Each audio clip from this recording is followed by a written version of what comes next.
Anytime we gotta do bloopers. My name is Joshua Menard. Hi, Josh. I'm Jeff Good. Hey, we were coming to ask you a couple of questions about Broad Street and Mangia Benet overall. Okay. First question. I know you can't give us an exact number, but like around what range does it cost to run Broad Street? Okay, what does it cost to run Broad Street? So it's a moving target, and costs are directly proportionate to sales. So the more you sell, generally the more it costs because you're using more products, right? So you got to put more money out the back door. But as a percentage, let's keep it simple. Food cost, meaning the cost of the items you see on this table, the items you actually consume, and maybe your things that are giveaways like condiments and the like, and syrup. Right around 30 to 33% of every dollar that is earned goes out in food costs. That's an average for a restaurant. Likewise, labor, when I have a fine young man like you working with us, roughly about 30 to 33% of every dollar we take in goes to labor. So when you add those two together, that ends up being somewhere between 64 to 66% of every dollar. So 2/3 of every dollar immediately doesn't exist because it goes to the product we make and to the people that we work with to serve it. That leaves somewhere between 33 and 36% of the money to be left to pay for everything else. Okay. So It's no problem. okay. So a lot of people don't realize that the small stuff like the utensils and the cups cost a lot. So Yeah. do you ever see anybody like just take the small stuff for granted? Absolutely. I think we live in a society where there isn't much value put on things because we spit on the dirt we should grow food on, and we throw things away. So this little set here is about believe it or not, that is about a 20-cent set. The straw, the lid, and the cup. That's about 20 cents. It blows my mind. And you say, well, that's just 20 cents. But when you think about buying those by the thousand, and I think from your time and working with us, go get a case of glasses, break it down. I just did that yesterday. We just go through it like crazy. So I think one of the challenges for restaurateurs is to make sure that all employees understand the preciousness of a lot of the items we have and making good decisions. You'll notice that I brought my own cup today.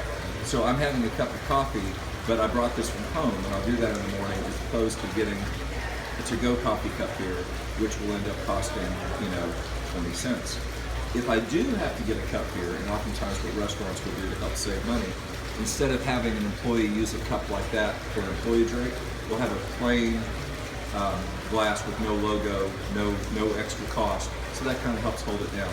And then being mindful of not throwing things like this away when you clean up the table, not wrapping up the silverware inside the napkin and throwing it in the napkin container to have it go off to the laundry and never see it again. Just some things like that. I think you're probably familiar with it. So being mindful.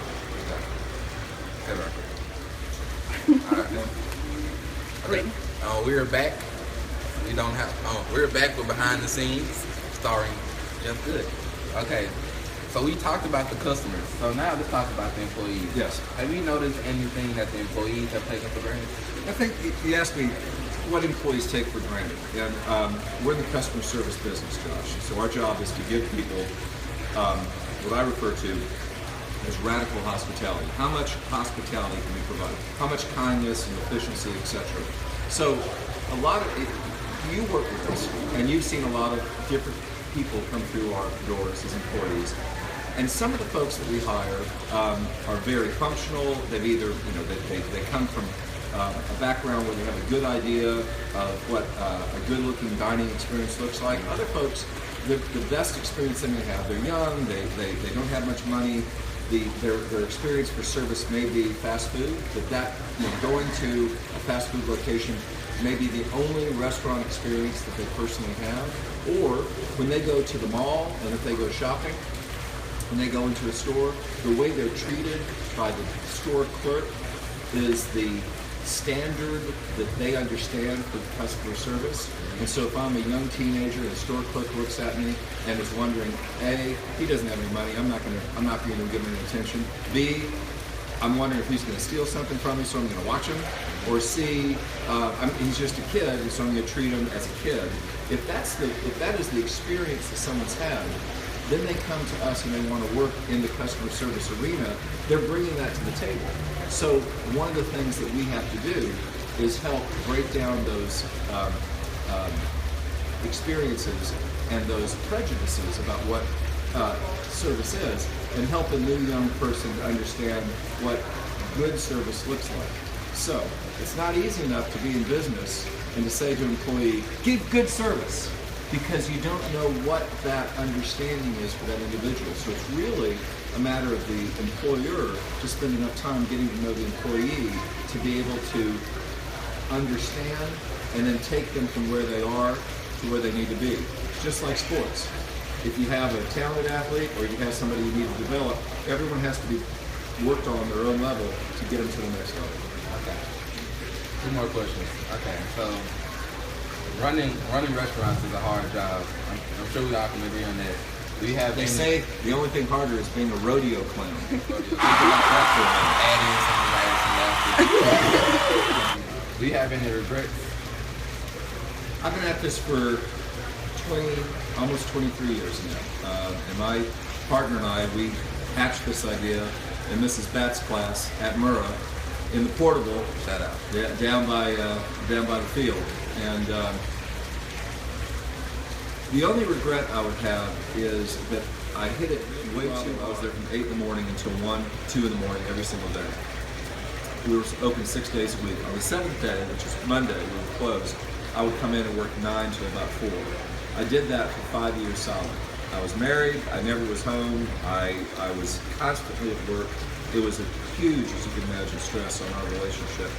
And I lost a lot of my life at that time. I regret that I hit it that hard.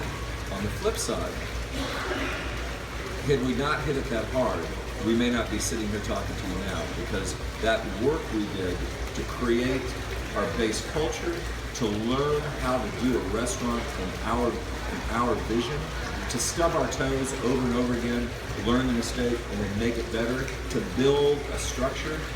If we didn't hit it that hard, maybe that wouldn't be here. So it's a pro and a con. Easy to look back now and say, it was worth it. I think that maybe if I had to do it all over again, I would have maybe gone home every now and then. Last question. So I was asked, when your name came up, if we could have like class snacks. I don't know. Class snacks. Look at you working the angle. Class snacks. When are these class snacks going to happen? Tuesday. Yeah. It would be next Tuesday. Next Tuesday, class snacks. And how many folks would be in this said class for these said class snacks? I think this is all part of him running for student body president personally. Gotta be. It's not more than 30. It's not more than 30. Maybe like 24. Hopefully, I just bought you guys votes for next year. Cough, cough, I mean, you welcome.